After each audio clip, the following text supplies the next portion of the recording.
My name is William Corless, and this is the Workplace Podcast. Brought to you in association with Yellowwood, providers of executive coaching, corporate training and facilitation. Your external learning and development partner. Each week we focus on a different aspect of the workplace.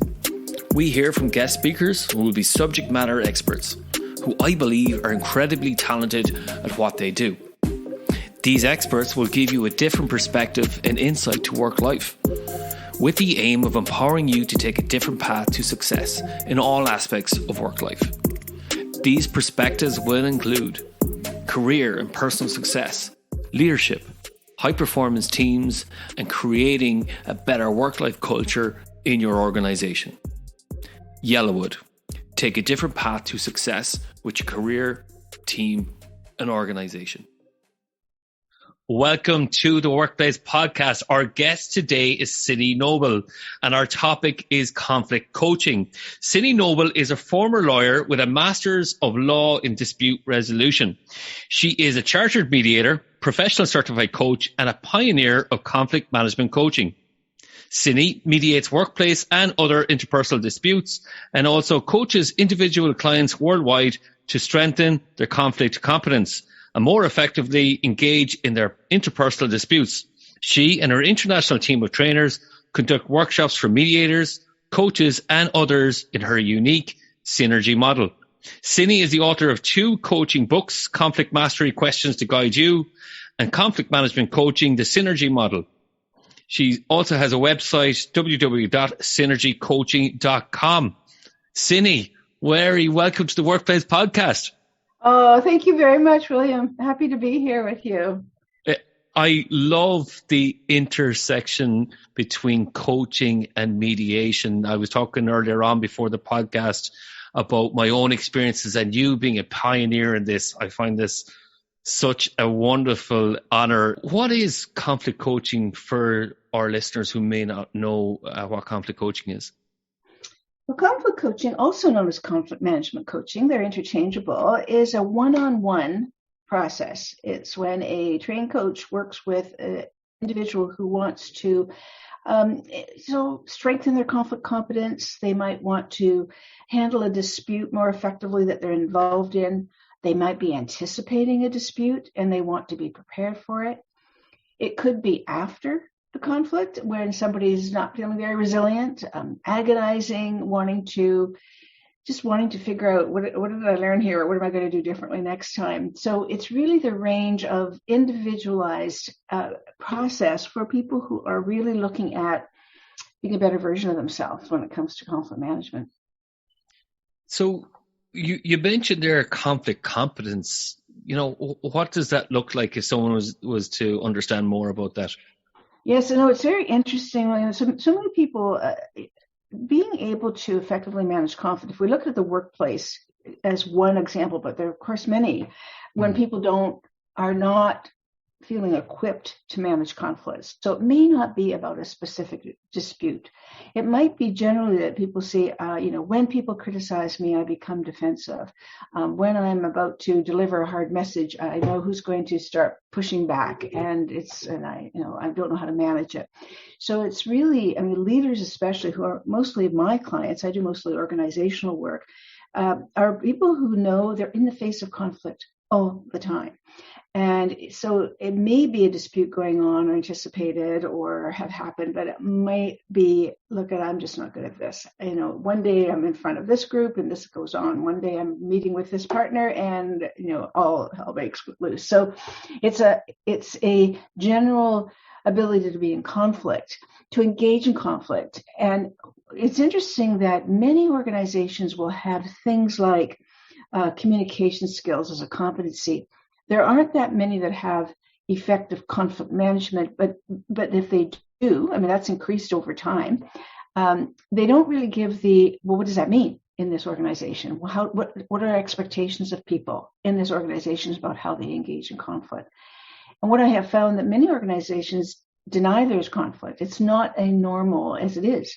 We know it's an inevitable part. And yet there's a tendency to back away and avoid it and, just get on with it kind of an attitude more than anything. So that's absolutely improved over the years since I've been doing this, and that I've observed over time that people see the need for conflict competence more than they ever did. It's there, it's out there.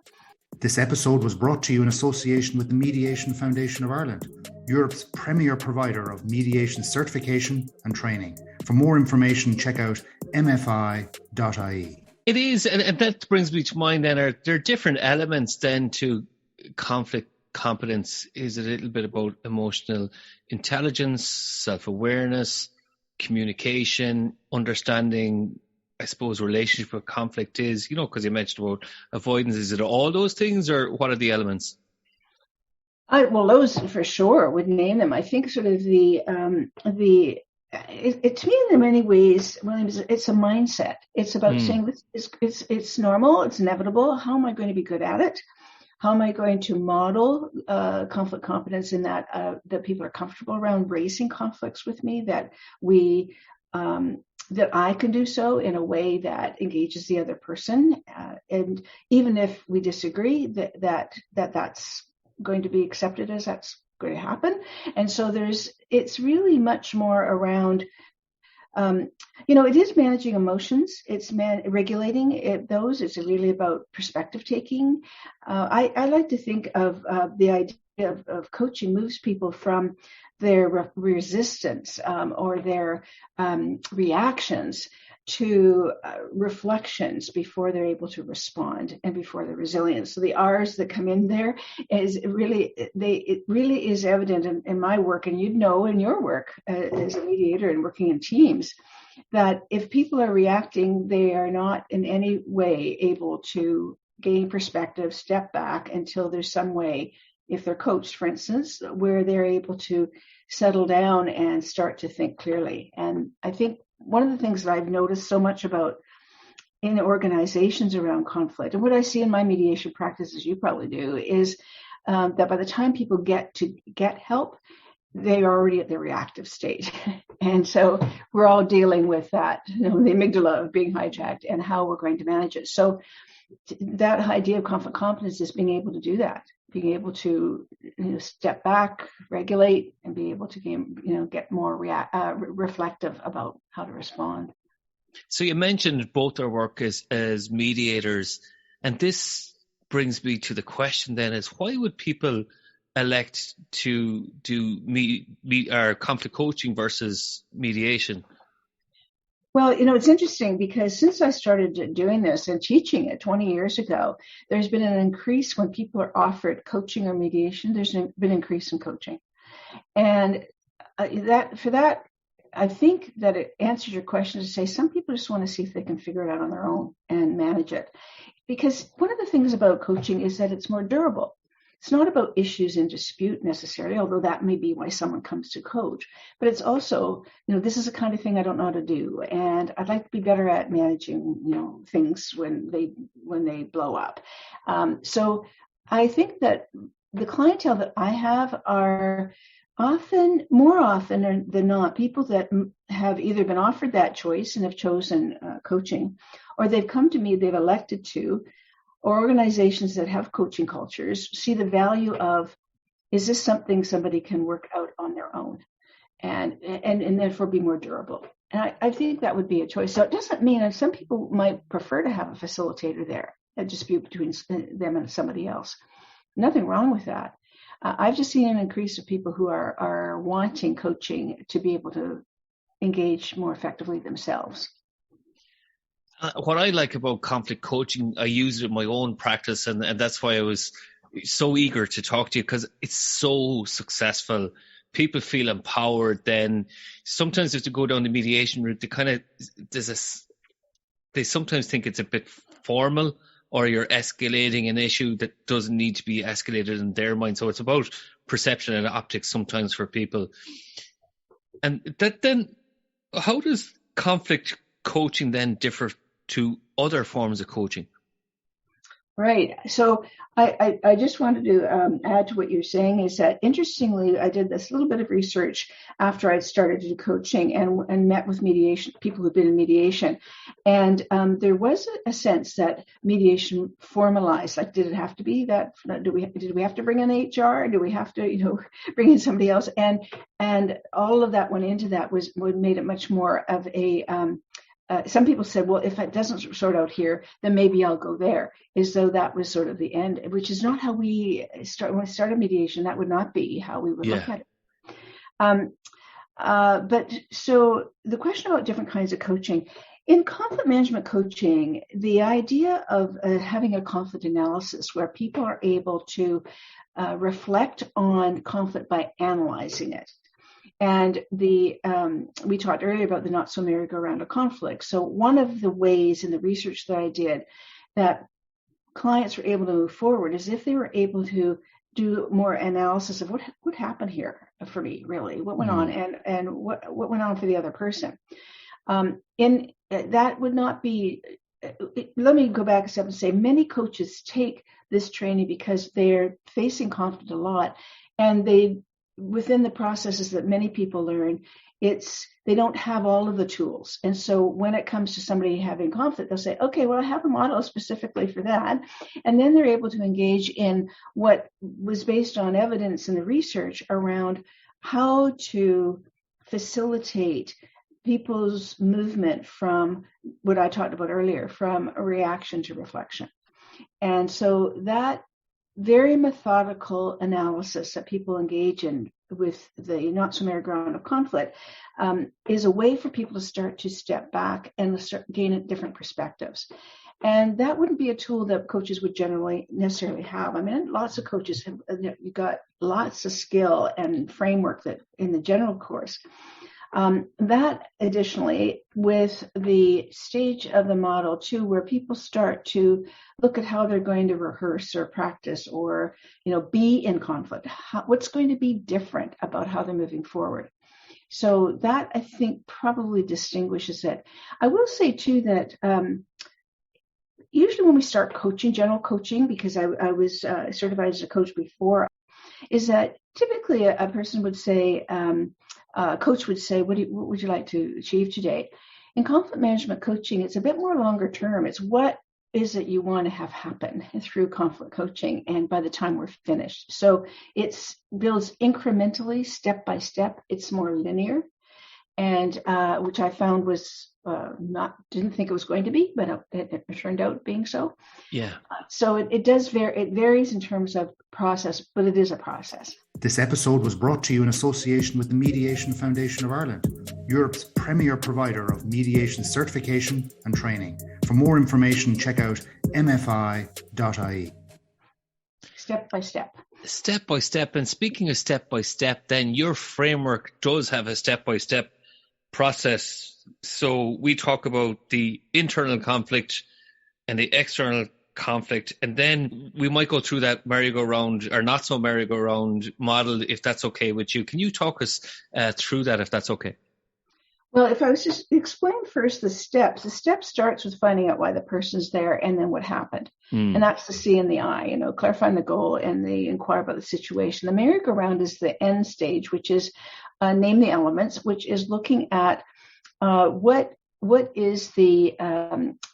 the sort of elements that are underneath the conflict, so the internal, and then when it externalized. So this was founded on research, which I was really thrilled about. It was a practice looking for a theory, and there are neuroscientists in California that have done some research around emotional regulation, and it follows the right side of the merry-go-round, which is the internal part. So that means that when any of us get provoked or triggered, there's something specific that did that.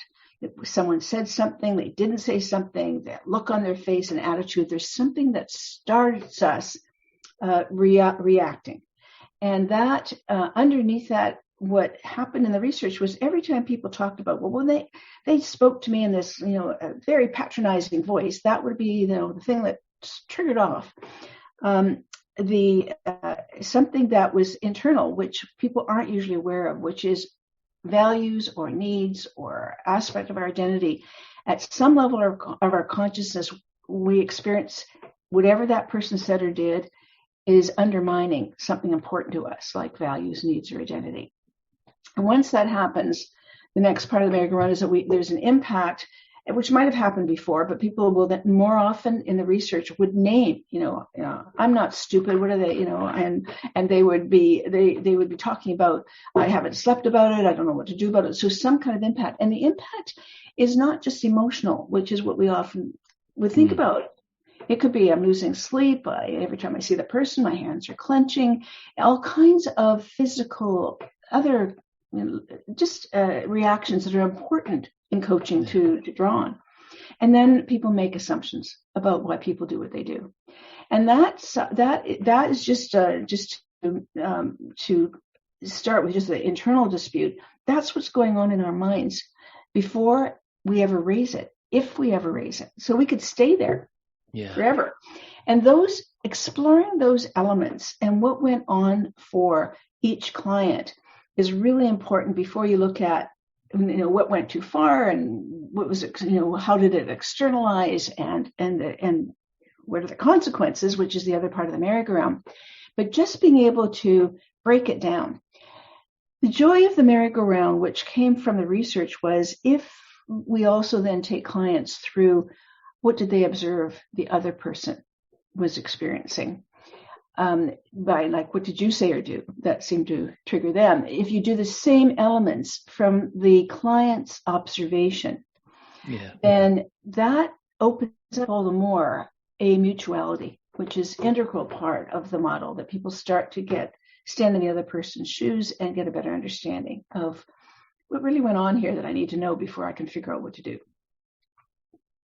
And you talk about maybe walking in someone's shoes or seeing it from a different person's perspective. I'm just curious, in your own practice, what if someone is stuck in their own story? How do you get them to shift to another person's perspective? Because it might be kind of going, well, why should I even go there? Yes, it's true. Well, that comes up usually in the training. People ask the same question, so I'm not surprised to hear it. Some of this is drawing on the best listening skills we possibly have. You as mediator and coach, how important that is. And if you move on too quickly in the client, that's why the clients will say, well, why do I care about them? And so usually it's just making sure the person does get heard, whatever they need to say. But the elements, by walking through the merry-go-round, whatever they've already told you starts to get analyzed, and it starts to remove some of the part that's in their brain, the amygdala, and they're starting to be more thoughtful. Yeah. And so, sometimes if I get pushback, when I am going to say, so now let's look at what you observed about the other person, it would happen for them. If I get pushback, I think, they haven't been heard enough. And I'll just stay with them. Like, what haven't you told me? If they keep doing that, then I would say, this is what I'm noticing. And, the naming it part of coaching. And, so sometimes that will be people are embarrassed, they're ashamed, they feel guilty. There could be any number of reasons why they're resistant. And so, I have a bunch of tools that sort of work to start to shift people once they're there. But ultimately, I would be naming it and what's going on. And it is about getting that balance right, isn't it, with the vent? I know you covered that in the book that I found really useful, is you have to let a certain amount of vent go. And then it's like, okay, how do we move forward here? So again, what is it that we haven't explored or heard? So it goes back into that coaching piece to create more awareness. Yes, for sure. Well, there is some literature around that I think I referred to in the book was about inventing it can be overrated. Like, how much do people have to do that? And it's one of the things that I think is so interesting. You'd appreciate this in mediation practice is, there's very much in interpersonal disputes with, people, even other not interpersonal. One person tells their story, then the other person, well, they've heard that story many, many times. And do they have to hear it again? Like, who says we have to sit there and listen to it again and be, our amygdala getting totally hijacked and then asking people to think? I think that's probably not altogether the best way. And so I actually have changed my mediation practice from that sort of venting and the theory that that's a good thing for people to do. Maybe not. And that's where reframing comes in, doesn't it? It's allowing the other party really hear what are those values or needs or identity that's at play that the other party or person may not know. Mm-hmm. For sure. I think it's the hidden part. I think it's, I often ask people now before in a pre-mediation coaching, for instance, what does the other person not know about you and what your experience about this? It's a huge question. Lots, usually. That's what's important to tell, not what did happen. It's what you don't know. And so I think, I'm huge on questions, as you know. So I'm always looking for those powerful questions. Talk about powerful questions later on. And in those private meetings or pre-mediation meetings, I think it's all about conflict coaching in them. And really what you're trying to do is help people understand themselves, understand the other person. And then you're really primed for success when you're going into the mediation, because then you're setting goals for that mediation. And it's a lot more focused on outcomes versus then getting stuck into stories. I think what we don't say, when you ask generally people, like if I asked you, why are you a mediator? Like, what do you like about mediation? What would you say? If I'm honest, it's really about, you're helping people out of emotional turmoil, really, aren't you? Like it's a real gift. It's a bit like, why are people paramedics or nurses or doctors or dentists? Like, it isn't about doing the actual work itself. It's a healing profession, really. Is that too philosophical for you? Or? No, that's a really good point. What I think is too, I would add to that is, I think we have an obligation to make conflict a better experience for people. And if we can do that by way of coaching or the way we mediate, we've taken it beyond, this is process, we're dealing with issues. We're taking it on to conflict needs to be a better experience for people. This brings me to mind then of emotions then, like we're high emotions in conflict. What drives emotions in conflict then?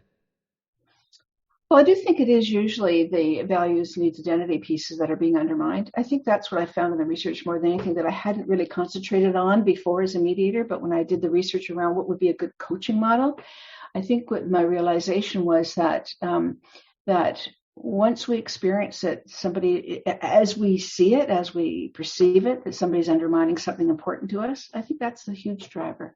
What happens if people overly focus on facts then in a coaching conversation? Well, they did, or this is what happened, or whatever.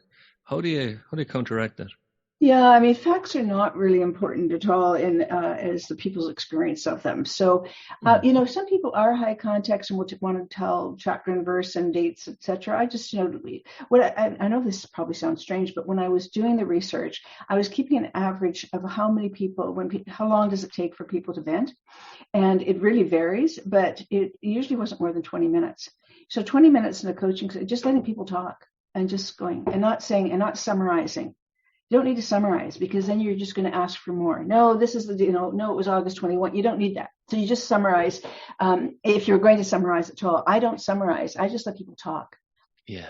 And just say, is there anything else? And it doesn't take that long in the end for that to happen.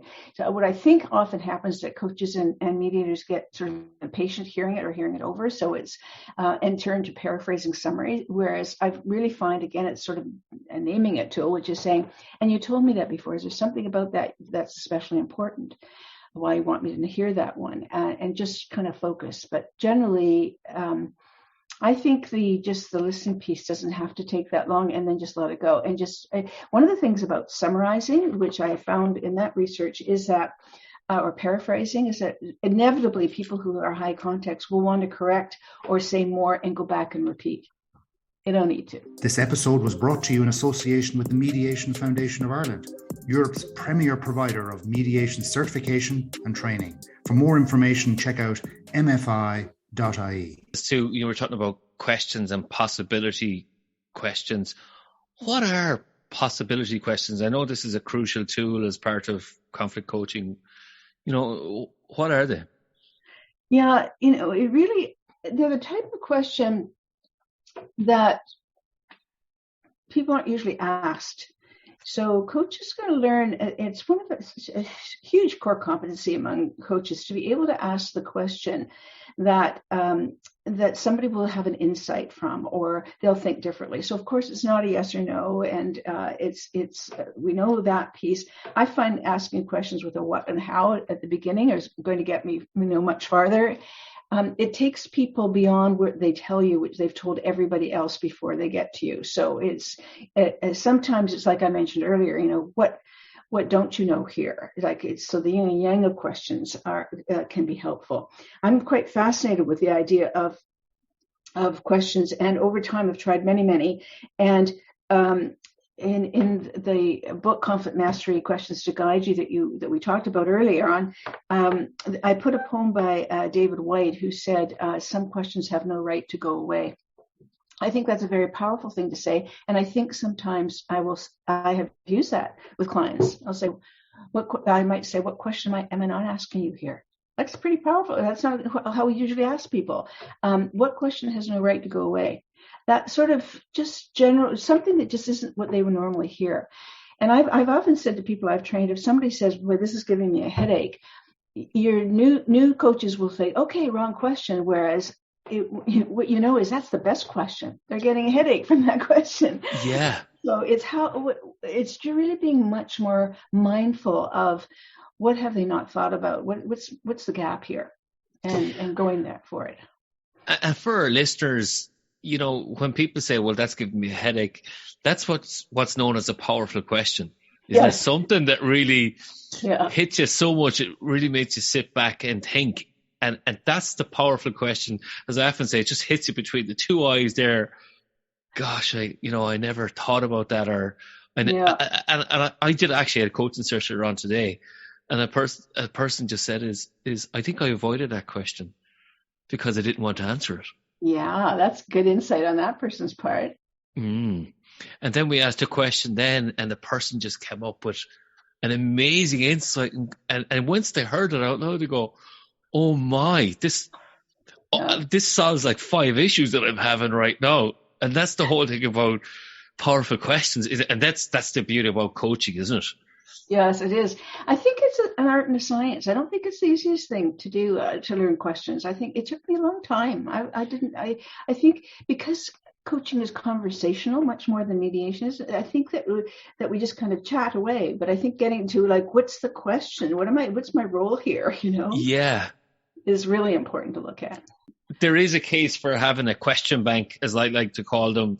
You have your questions to guide you workbook, which I must say is fabulous. If you are trying to, I suppose, establish that competence and that, I suppose, science and art piece, it's kind of knowing what's in your toolkit. And that's a wonderful toolkit. So I must recommend that to our listeners.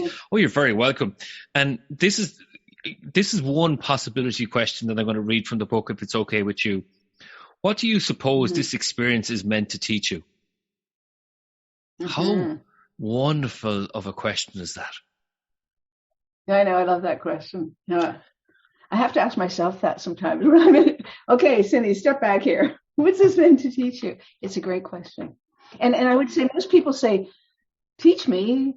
It's not as though that's where they would go right away. So it is one of those possibility questions. Do you explore their relationship with conflict? Usually it's part of intake before we get going. I might even ask that question. What's your relationship? If they haven't already told me, which is what they often do. So I often hear it right away. And, I'm such an avoider, or something, which is a common one. So to me, that sort of asks me to say, "Tell me more about that," and just to let that happen. I think as Michael Bungay Sr., I don't know if you know him, he's a fabulous coach and a wonderful author. He calls it the awe question, and what else? And so beyond what you hear when somebody answers a question is, "Tell me more," and what else? Though that alone can open up a whole lot, as silence does. Do you explore the relationship with conflict? Part of that is, how do you want to be instead?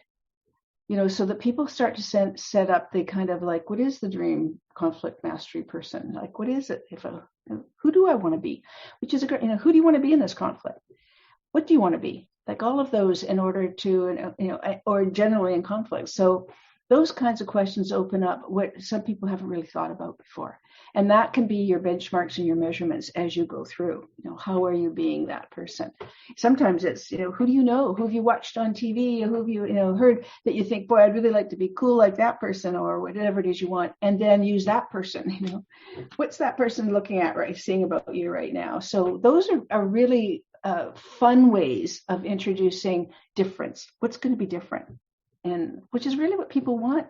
They want it to change. They want something different, not just the issues, but the relationship and just how they are. And what I like about conflict coaching in my own practice is some people might be embarrassed about a situation, or there might be animosity between people, or I have a particular example. I might ask you for some of your examples where conflict coaching has been very successful. And this is one that has only happened last week. And I was actually dipping into your book again, so thank you for that. And in this scenario, there was a lot of conflict going on with the team. And, if you were to do that from a facilitation or mediation point of view, could have been like a very risky strategy. So again, it's a very safe strategy as well to use conflict coaching. And instead of doing a team conflict, what we were able to do was focus on individual relationships. And we were able to explore what is it that you need from the other person. And then we were able to maybe structure a conversation to say, what elements of this conversation do you need to get across? What might our approach be? What language would be useful to use that the other person could hear? And then that person gave me an email to say, wow, just had the most amazing conversation with this person. It went in a different direction. And then they've saved a huge amount of money. They don't need to have me involved. And again, they have they have that connection. Trust is repaired. All that type of stuff is there. So have you kind of examples like that where you have utilized conflict coaching? Yes. Or people have benefited? All the time. I think it's one of the reasons why I love it so much is that when people start to step back and reflect and think about who they want to be instead of who they've been in a conflict or with a particular person, it's mind-blowing to see people make those shifts. So many successes. I wouldn't say all 100%, but certainly people have made huge changes. And some of it, I think, goes to when you were talking about people, planning ahead and thinking more about who they want to be. It's really about setting intentions, and that part of getting people concentrating on that is part of sort of the brain science that we've also talked about around people focusing. Just getting very clear about what their goals are. Who are you trying to be here? What do you want to be? And then, so I have seen many successes of people who have shifted their way of engaging in conflict to their benefit. And unlike things like mediation, I follow up with people to see, how's it going? What are you applying that you learned?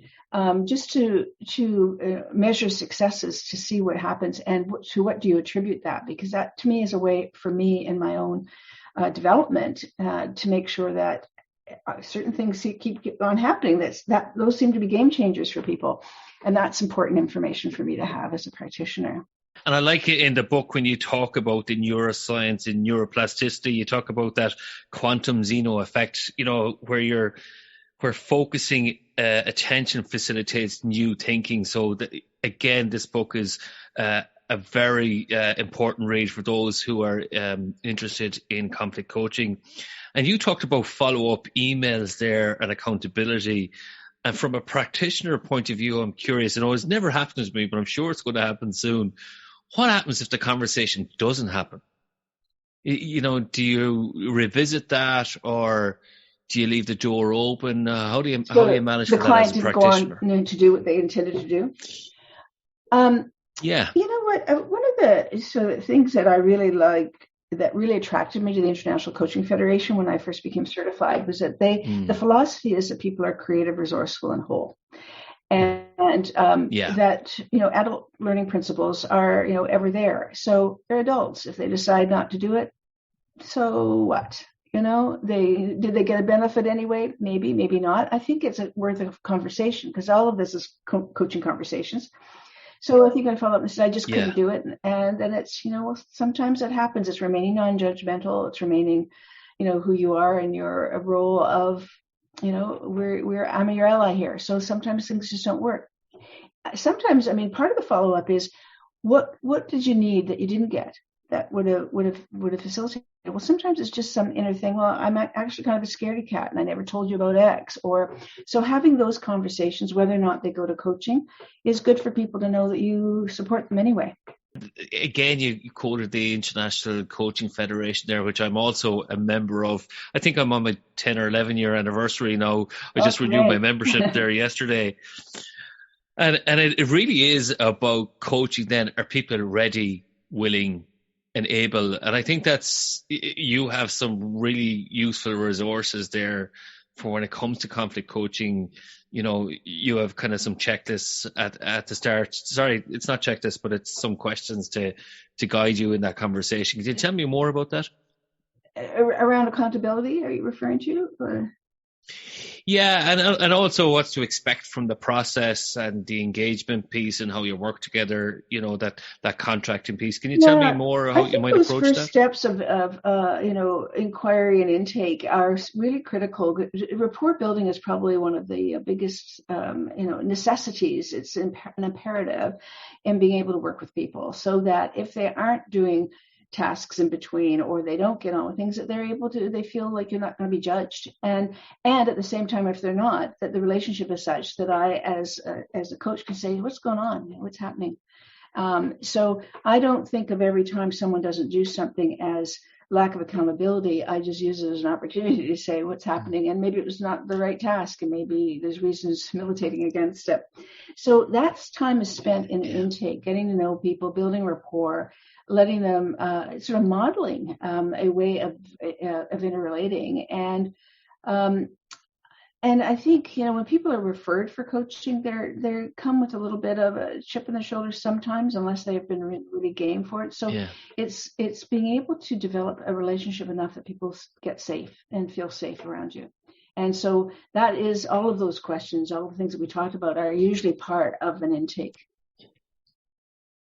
Yeah, and that's what I would do is say, okay, how do we manage for that? And then I would give them that invite to say it's all learning.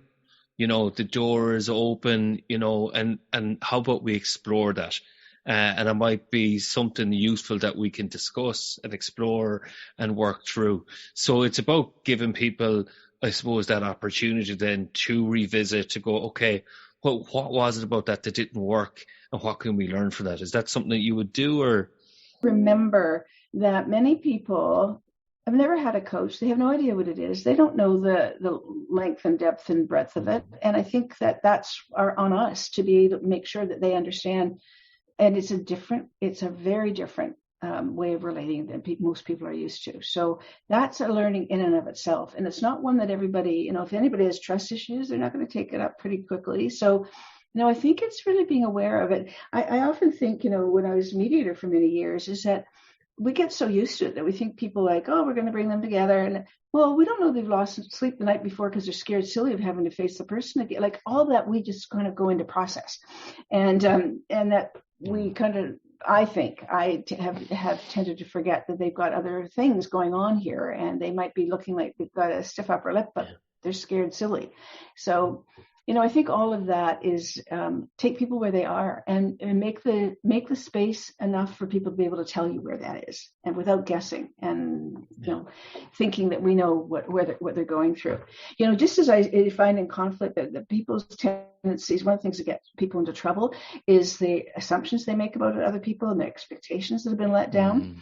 And we make assumptions about what those are if they aren't explored. So in conflict management coaching, I think it's on us to be able to make the air open enough that having that conversation is an easy one.